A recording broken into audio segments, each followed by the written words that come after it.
You ever turn on the shower and just stand there waiting for it to hit you with some actual force, and it never does? Maybe you run the kitchen faucet and it comes out like somebody's pouring a glass of water real slow. You tell yourself that's just how it is in an older house. But I'll tell you, after 3 decades in the trade, I've never once had low water pressure in my own home. Not once.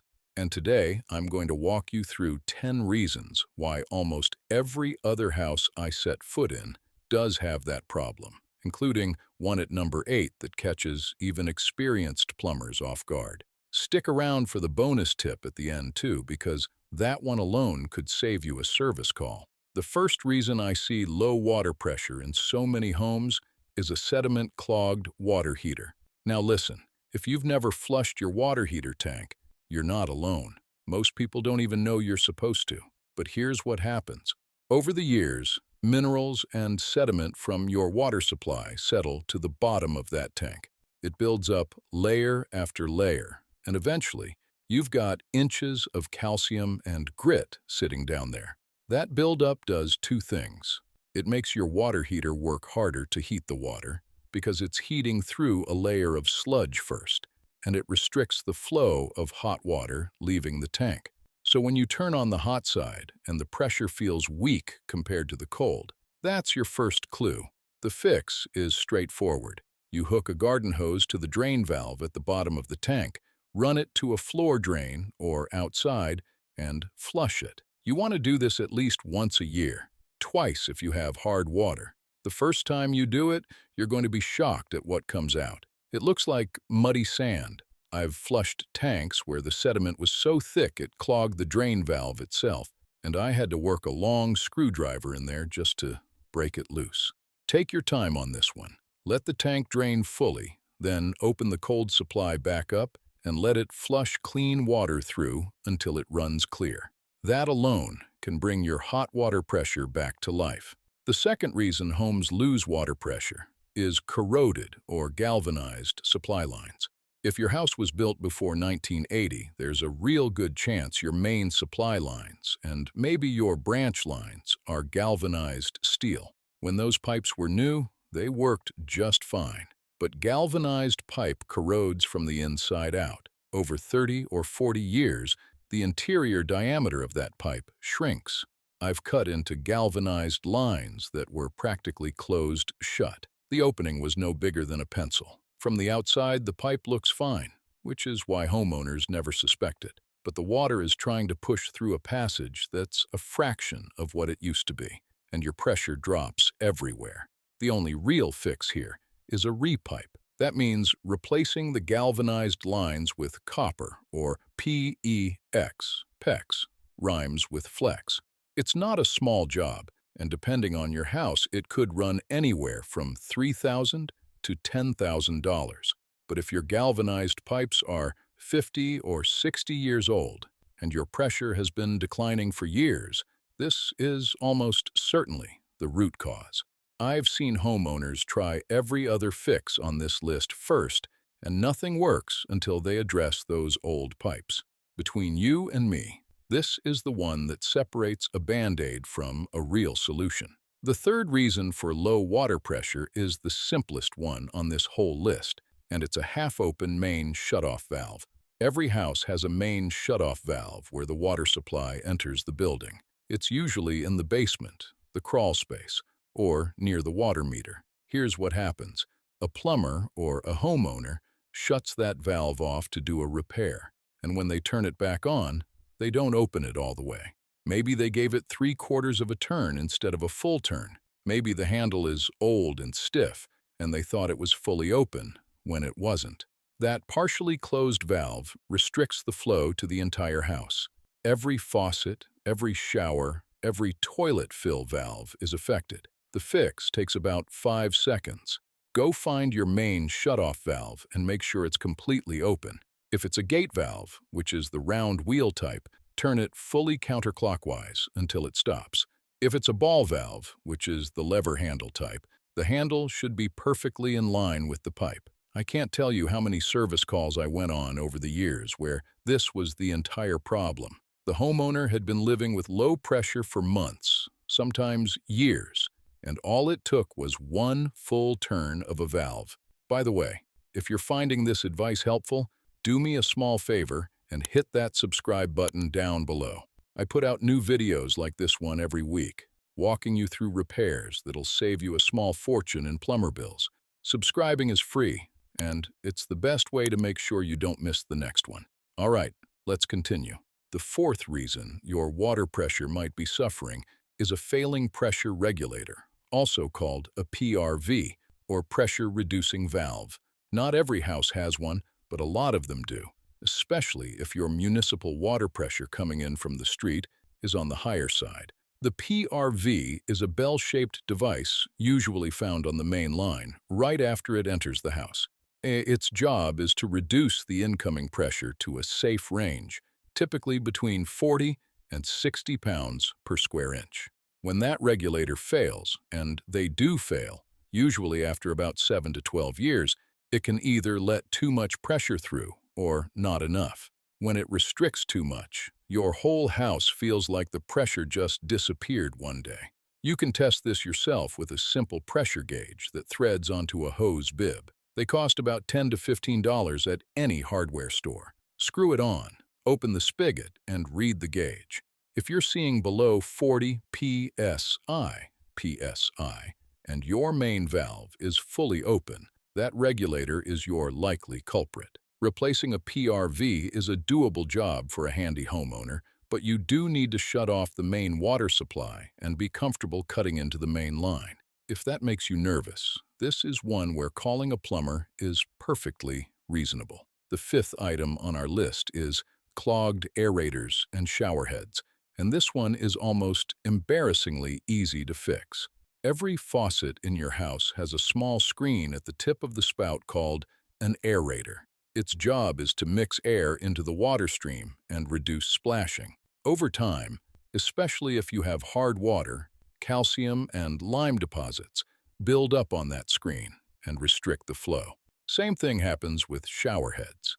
The little spray holes get clogged and the pressure drops. Here's the thing. Before you start worrying about your pipes or your pressure regulator, unscrew the aerator from a faucet that feels weak. You can usually do it by hand or with a pair of channel locks and a rag to protect the finish. Look at the screen. If it's caked with white or greenish mineral buildup, soak it in plain white vinegar for a couple of hours and scrub it with an old toothbrush. Do the same with your shower head. Unscrew it, drop it in a bowl of vinegar overnight, and rinse it in the morning. I've seen homeowners ready to call a plumber over low pressure in the bathroom, and the whole problem was a $2 aerator that needed 10 minutes of soaking. You'll thank me later on this one. The sixth reason I want to talk about is undersized supply lines. This one shows up a lot in homes where previous owners or amateur handymen did their own plumbing work.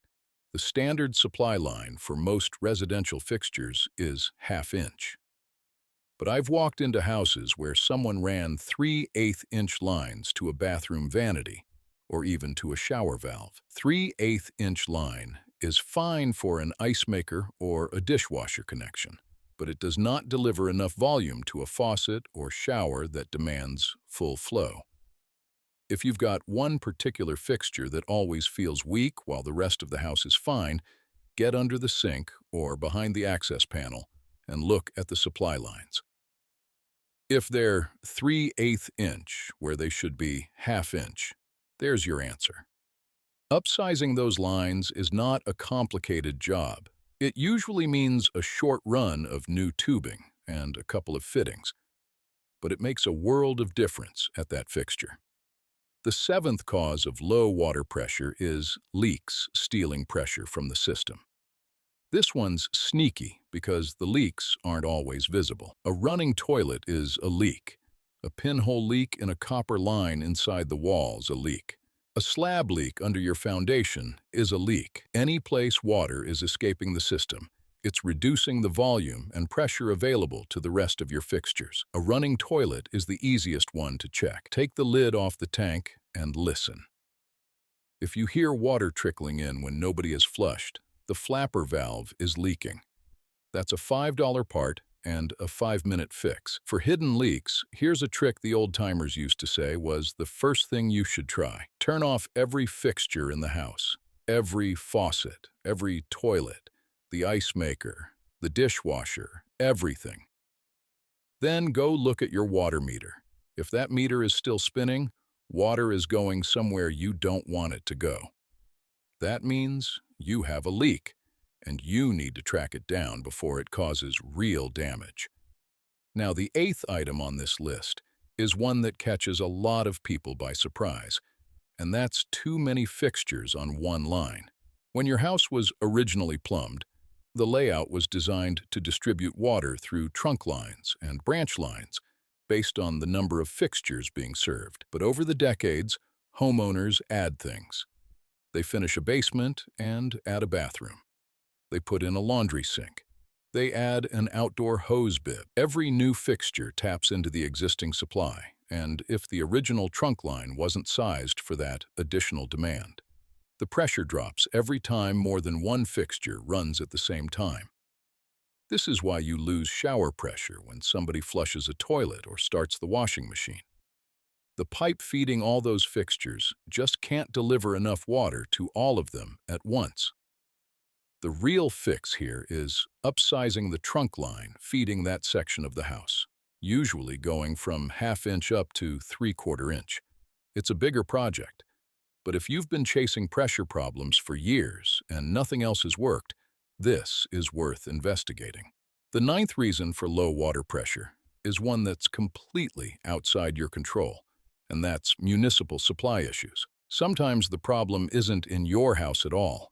City water mains age just like your home plumbing does. Main breaks, maintenance shutdowns, and peak usage periods can all reduce the pressure coming to your property.